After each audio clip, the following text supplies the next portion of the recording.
Saudara, komplikasi kandungan oksigen rendah atau happy hypoxia dalam kalangan pesakit COVID-19 menjadi pembunuh senyap tidak bergejala. Hypoxia berpunca daripada pelbagai penyakit terutama paru-paru dan jantung yang menyebabkan kerosakan otak, paru-paru dan organ dalaman badan sehingga boleh membawa maut jika tidak dirawat segera. Apa yang paling membimbangkan apabila pesakit COVID-19 yang mengalami hypoxia tidak menunjukkan sebarang gejala sukar bernafas. Mereka kelihatan tenang, normal dan ceria seperti biasa walaupun tahap oksigen mereka rendah. Kerana itulah mereka dipanggil happy hypoxia. Minggu ini bersama saya, Syamimi Syahira dalam COVID Itu Benar.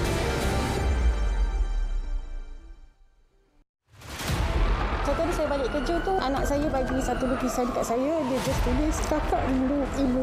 Banyak yang telah diviralkan di WhatsApp sehingga kedua kampung ini yang mau menerima suntikan vaksinasi ini.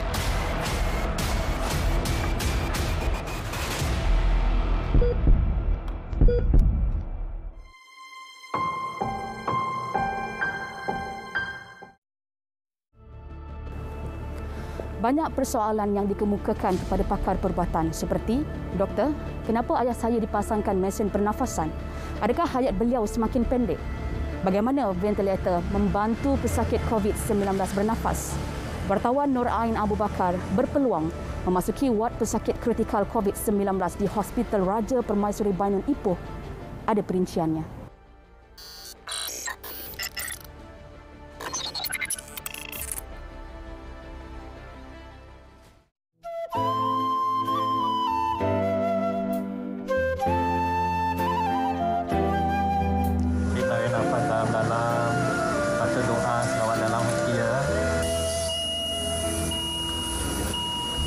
Tidak tergambar betapa berat beban derita pesakit COVID-19 yang menghadapi kesulitan bernafas.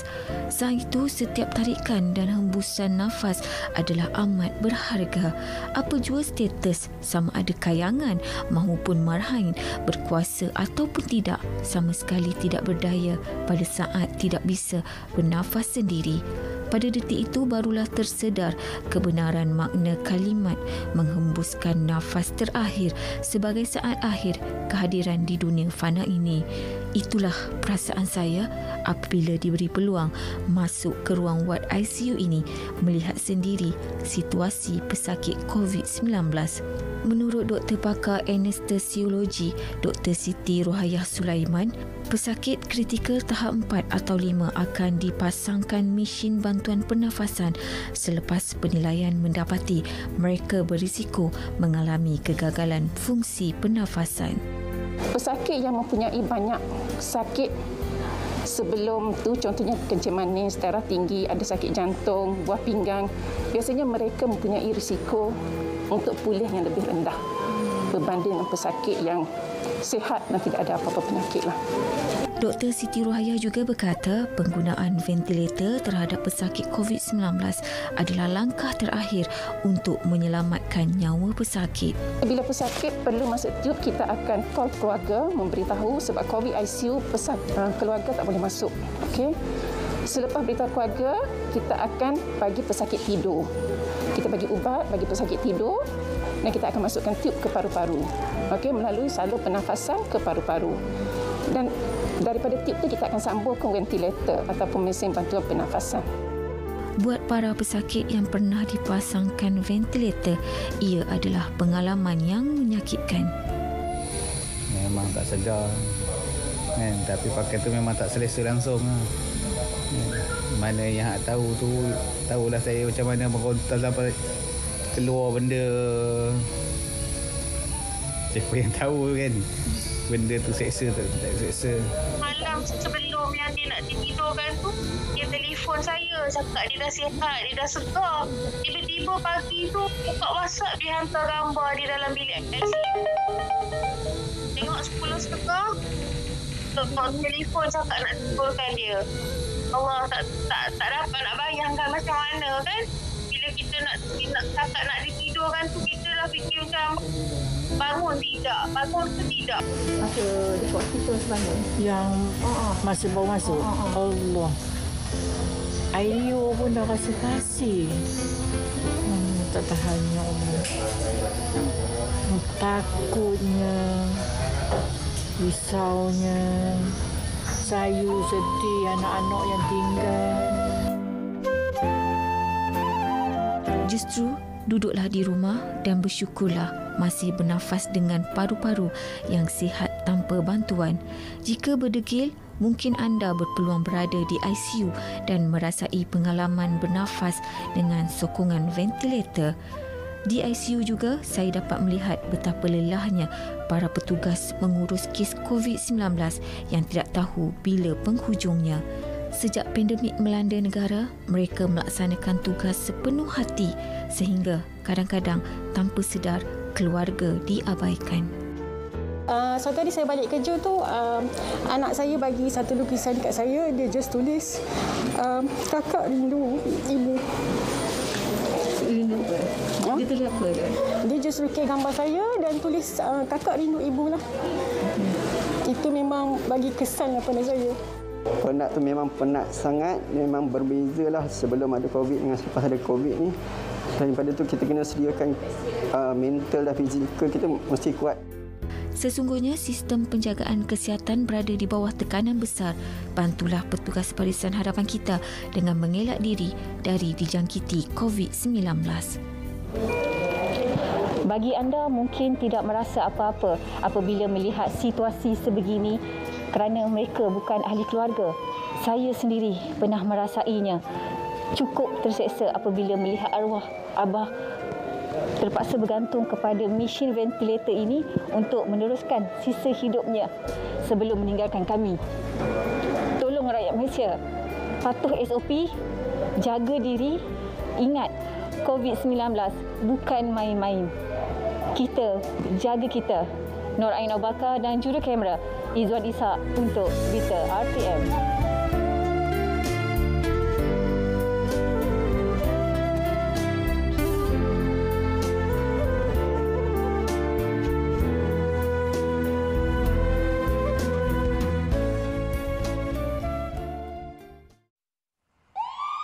Polis akan mengeluarkan notis tawuran kompak. Itu antara mesej yang kita dengar hari-hari sepanjang tempoh PKP 17 membantu pesakit COVID-19.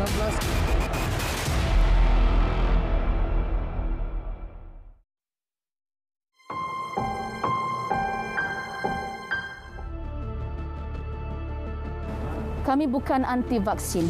Kami juga sedar pentingnya untuk hapus virus COVID-19 yang telah meragut banyak nyawa di seluruh dunia. Itu antara pengakuan warga Long Pasir yang terletak jauh di pedalaman Sabah, kira-kira 300 km dari barat daya Kota Kinabalu dan 123 km dari Pekan Sipitang. 4 jam perjalanan darat diperlukan untuk ke lokasi berkenaan bergantung kepada keadaan cuaca dan keupayaan kenderaan. Perinciannya bersama Sharon Raymond Kisil.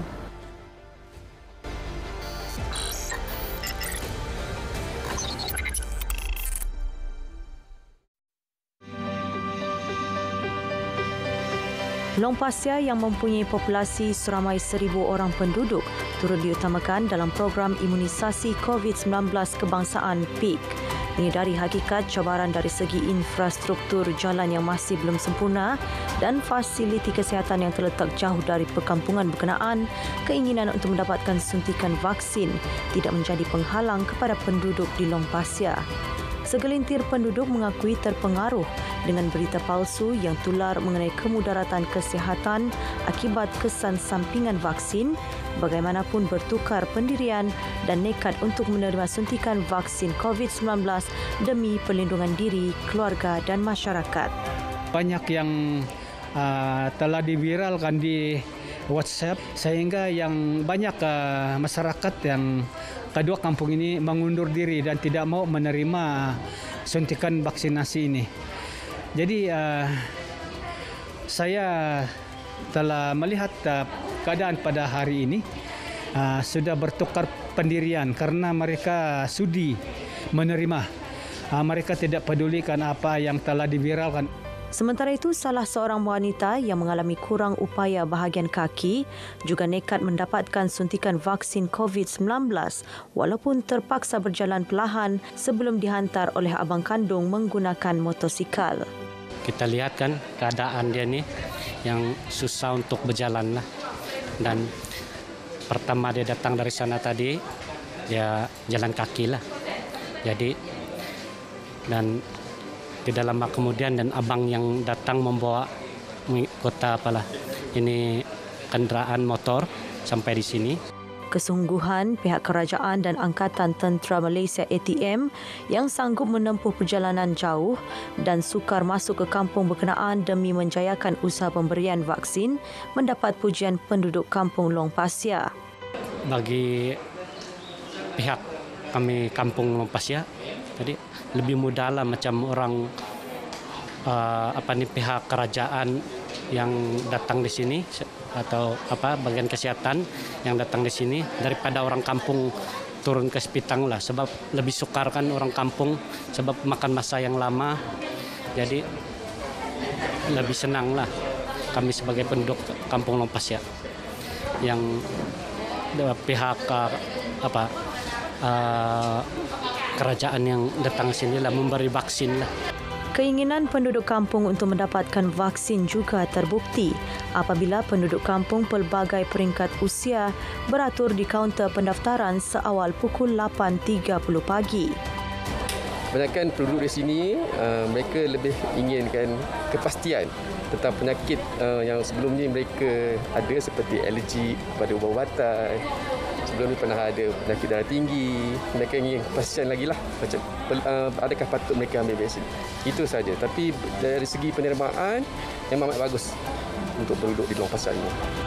Dengan kekangan logistik, masa dan peralatan khas yang diperlukan untuk membawa masuk vaksin ke kampung Long Pasir, pihak ATM mengangkut masuk vaksin menggunakan pesawat TUDM dan melalui jalan darat ke kampung berkenaan.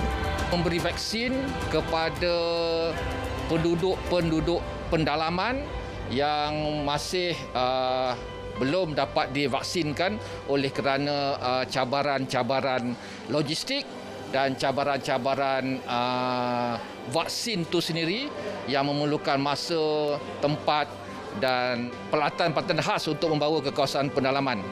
Long Pasir merupakan lokasi pertama pelaksanaan program Jiwa Murni ATM di Sabah yang menyasarkan imuniti kelompok dengan pemberian 500 vaksin jenis Sinovac kepada penduduk di Kampung Long Myo dan Kampung Long Pasir Sepitang. ATM membekalkan vaksinator, paramedik dengan kerjasama Kementerian Kesihatan KKM, pihak berkuasa tempatan PBT dan Badan Bertindak Imunisasi COVID-19 CITF daerah. Kesukaran akses internet, jalan raya sempurna dan fasiliti kesihatan ternyata membuka minda penduduk pedalaman Long Pasir untuk menerima vaksin COVID-19. Bagaimana pula dengan anda? Adakah anda masih ingin abaikan vaksin? Marilah kita sokong usaha pemberian vaksin kepada seluruh masyarakat di negeri ini. Elak sikap anti-vaksin dan berita tidak sahih mengenai kesan negatif vaksin. Lindung diri, lindung semua. Saya Sharon Raymond, RTM.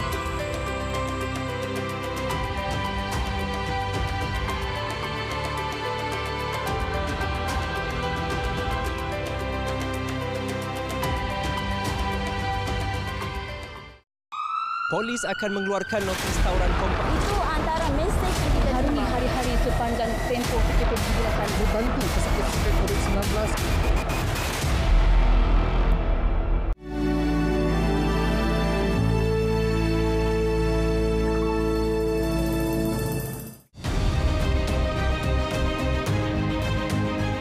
Pada bulan Oktober nanti, sebanyak RM500 akan disalurkan kepada pekerja yang kehilangan pendapatan berdasarkan data KWSP atau Perkeso dalam tahun 2021. Bantuan ini dijangka memanfaatkan sehingga 1 juta ahli yang melibatkan implikasi keuangan RM500 juta.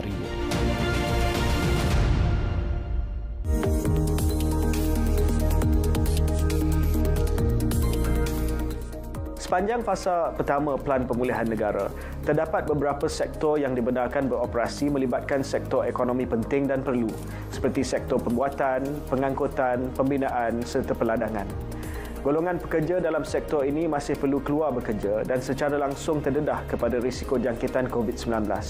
Untuk itu, kita akan terus mempergiat usaha bagi melaksanakan vaksinasi kepada mereka dengan sasaran 300,000 pekerja divaksinasi dalam tempoh beberapa minggu yang akan datang.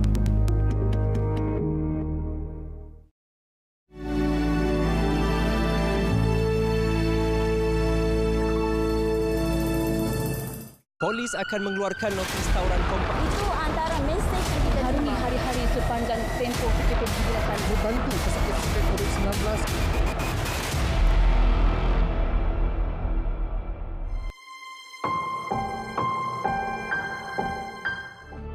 Menjadi petugas barisan hadapan, terutama di sektor kesihatan, bukanlah sesuatu yang mudah.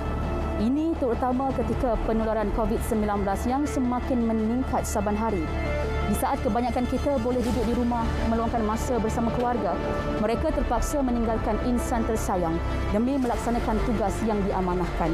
Apatah lagi, mereka juga terdedah kepada virus itu dan menghadapi risiko besar yang boleh meragut nyawa. Ikuti perkongsian petugas Hospital Serdang yang pernah dijangkiti COVID-19 bersama wartawan Farhana Azwani Ismail.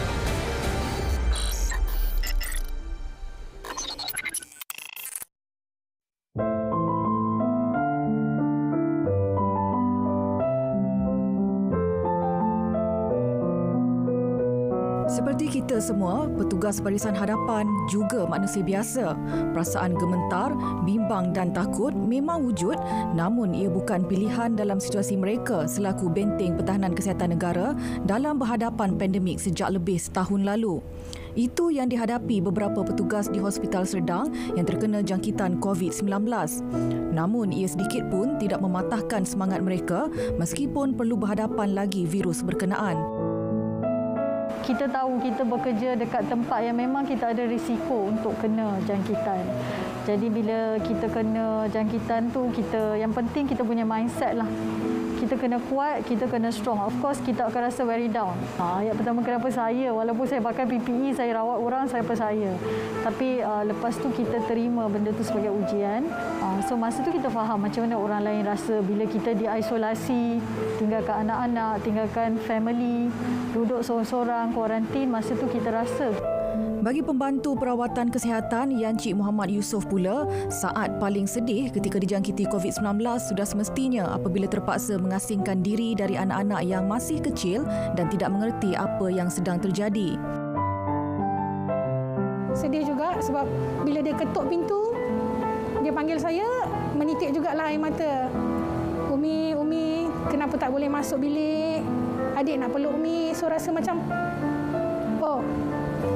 macam meletup jugalah. Tapi dalam masa yang sama saya kena sabarlah. Ujian tu tak datang pada semua dan ujian tu adalah untuk yang dipilih saja. Lebih memilukan apabila beliau tidak dapat berkongsi berita duka cita itu bersama kedua ibu bapanya kerana bimbang keadaan mereka yang uzur. Family saya, mak dan ayah saya dah agak berumur dan mereka berisiko lah. So saya memang tak bagi tahulah. Cuma yang tahu family kecil saya lah. Suami, anak-anak dan hospital sendirilah. Dan saya, masa saya kuarantin pun saya bagi tahu dia saya kat hospital. Dia tahu anak dia kerja kat hospital dan saya bagi tahu dia walaupun saya kuarantin di kat hospital, saya bagi tahu je saya ada kat hospital. Turut menceritakan semula pengalaman dijangkiti COVID-19 ialah Ketua Jururawat Jabatan Kecemasan dan Trauma Aslina Hassan. I'm the first sister yang dapat positif. Saya malu cakap. Saya yang bagi talk pasal SOP, pasal PPE. Tapi saya yang dapat. Saya rasa mungkin satu pengajaran untuk semua. Even orang tu terlalu jaga pun kita akan kena. So, kena sama-sama jaga. Sebab kalau kita seorang jaga, orang lain tak jaga, still akan dapat. Hospital Serdang yang diaktifkan sebagai hospital hybrid COVID-19 sejak Januari lalu mewujudkan 3 ward COVID-19 dengan setiap ward mempunyai 60 buah katil. Ia bagi menampung peningkatan mendadak kes jangkitan meskipun hospital tersebut mempunyai pelbagai kekangan seperti jumlah tenaga, peralatan dan sebagainya. Tenaga doktor pula kita terpaksa fullkan daripada hospital, seluruh hospital lah, daripada jabatan-jabatan lain sama ada daripada surgical doctorate, medical doctorate, daripada department sokongan untuk membantu dalam pengurusan pesakit di ward-ward COVID. Dari segi nursing pun kita perlu mengambil daripada ward-ward lain lah juga untuk membantu. Sejak bulan ni sebab bilangan pesakit makin ramai dan workload is dah bertambah, makin bertambah, so kita menambahkan sebanyak 60 MO untuk masuk dalam shift COVID. Petugas kesihatan tidak pernah berputus asa walaupun mereka berada di kawasan yang paling berisiko tinggi. Malah mereka ikhlas untuk merawat pesakit COVID-19. Jadi untuk menghargai jasa dan pengorbanan mereka, sama-sama kita menjaga diri dan mematuhi prosedur operasi standard SOP yang ditetapkan. Bantu mereka untuk bantu kita. Farhana Azwani Ismail, RTM.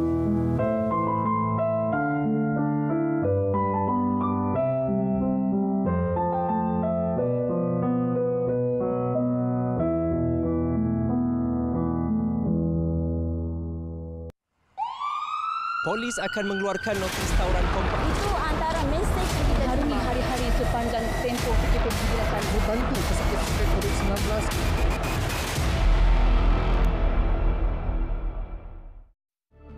Bekerja meredah terik matahari dan hujan, itulah pengorbanan penghantar makanan yang berperanan memudahkan urusan orang ramai mendapatkan makanan. Ketika semua diminta untuk kekal duduk di rumah sepanjang tempoh pelaksanaan Perintah Kawalan Pergerakan PKP. Ikuti kisah Rishan Raja mendepani cabaran pandemik sebagai penghantar makanan biarpun tahu dirinya berisiko dijangkiti COVID-19.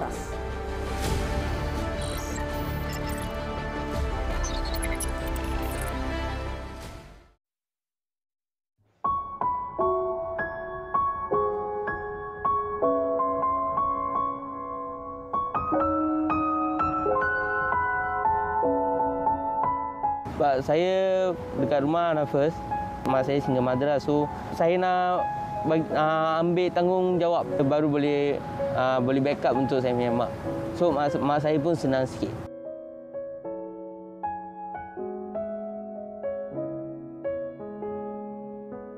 Sebelum ni saya buat jalan kaki. Saya buat jalan kaki dulu, so saya kumpul tu duit yang Foodpanda-nya.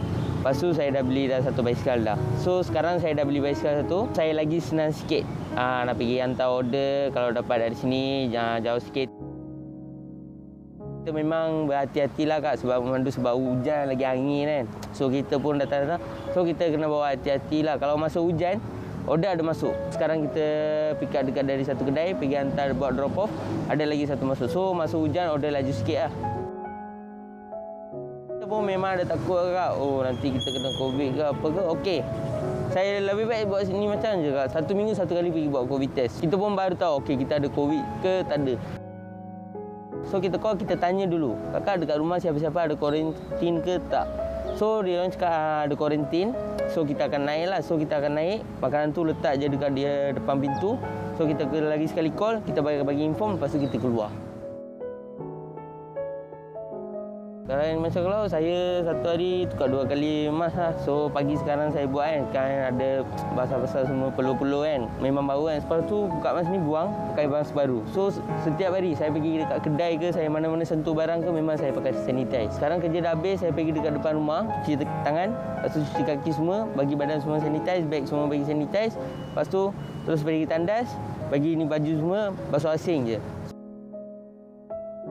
Saya pun boleh faham yang susah, tak ada duit, nak buat apa, mesti panik. Boleh try, boleh move, cari kerja yang mana yang ada. Sekarang saya sudah ada kerja. Kalau tak ada kerja, tolong cari. Sekarang dalam internet pun sekarang sudah ada banyak kerja. Kalau kita nak duit, kalau kita nak cari rezeki untuk kita mesti kena jalan juga. Ini bukan kerja low class. Yang ni kerja ni sekarang masa PKP untuk cari rezeki.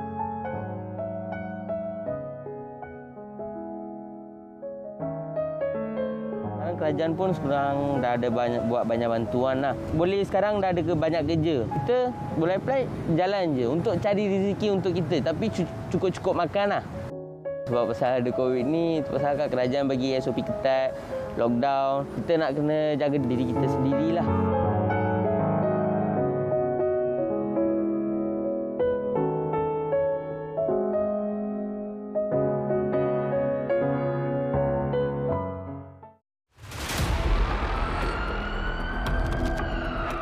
Puncak dari kesabaran adalah redha. Memburukkan lagi keadaan apabila mereka disalahkan.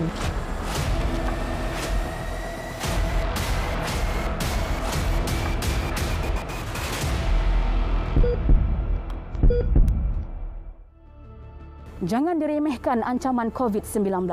Belajarlah dari pengalaman lalu pandemik selsema Spanyol 1918. Coraknya tidak jauh berbeza.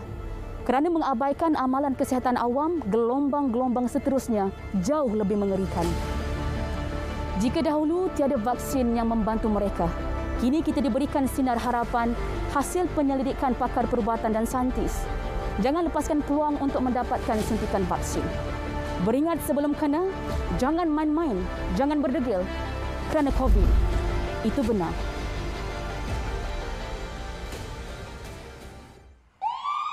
Polis akan mengeluarkan notis tawuran kompak. Itu antara mesej yang kita hari-hari sepanjang tempoh kita gunakan membantu pesakit COVID-19.